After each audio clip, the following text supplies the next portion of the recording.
So as the field of 2024 Republican candidates grows, well, South Carolina Senator Tim Scott, he was back in Iowa today, fueling more speculation about a possible White House bid. Let's take a look. Senator Scott, if you are potentially considering a 2024 run, what are your thoughts on the R-S.C. potentially requiring a loyalty pledge? Well, the most important thing I can do is to focus on the Faith in America tour, because bottom line is, as I hear more from the constituents here in Iowa and around the country, it will give me more information on what to do next. All right, joining us now, Senator Tim Scott. He is in the great state of Iowa. Senator, good to see you. Appreciate you being here. Thanks, John. Good to be back on the show. Hope you're well. So, thank y'all. If you go to Iowa and then you go to your home state of South Carolina and you end up in New Hampshire, I think the odds are pretty high that you're thinking about a run for the presidency. Are you? Well, today I thought about why I love this country so much. I had a chance this morning, Sean, to visit St. Anthony's Catholic School with Governor Reynolds. She just passed monumental school choice, one of my most important issues I've been fighting on. We had a chance to meet with faith leaders, speak at Drake University, do a radio show, and I just finished with the Polk County GOP. It has been a good day. I'm learning a lot, and as you know, Sean, the most important thing we can do is listen to our bosses, the constituents at home and across the country. All right, so the names that we hear, we know Nikki Haley has thrown her hat in the ring. We know President Trump was the first to announce that he will run again in 2024. But then you hear names like Governor Sununu in New Hampshire, Larry Hogan in Maryland. You hear names like Ron DeSantis in Florida, Glenn Youngkin in Virginia, and others. What are the differences in terms of policy positions that, for example, you may have with President Trump? Probably not very many at all. I am so thankful that we have President Trump in office.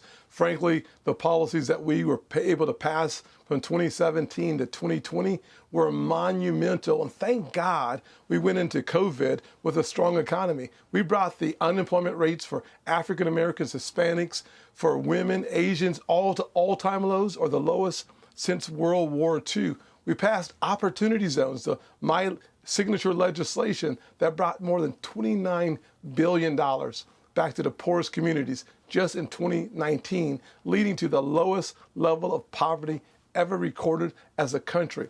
I think the policies that we fight for as conservatives are the policies necessary to stop the Democrats from ruining America.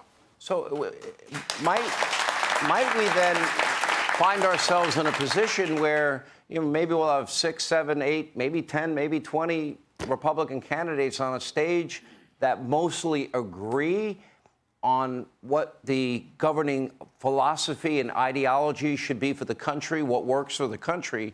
Then where are the differences? What would the differences be, do you think?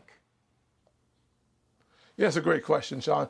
I would simply say this. What I'm learning on my Faith in America tour is as I tell my story, as an African American who was born into poverty and then a single parent household, the strength of my community, my Chick-fil-A mentor, who happened to be a white guy, a Citadel graduate from in South Carolina, he taught me that you, no matter where you're born, you can rise beyond your circumstances if you're willing to perspire because you're inspired by the American story. Leaning into that helped change my life, bringing people together, black folks and white folks, not because of the color of our skin, but because we have one single focus. We believe in the goodness of America.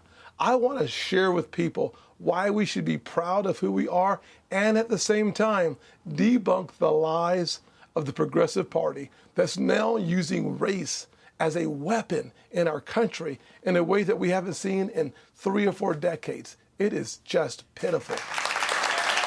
Senator Tim Scott,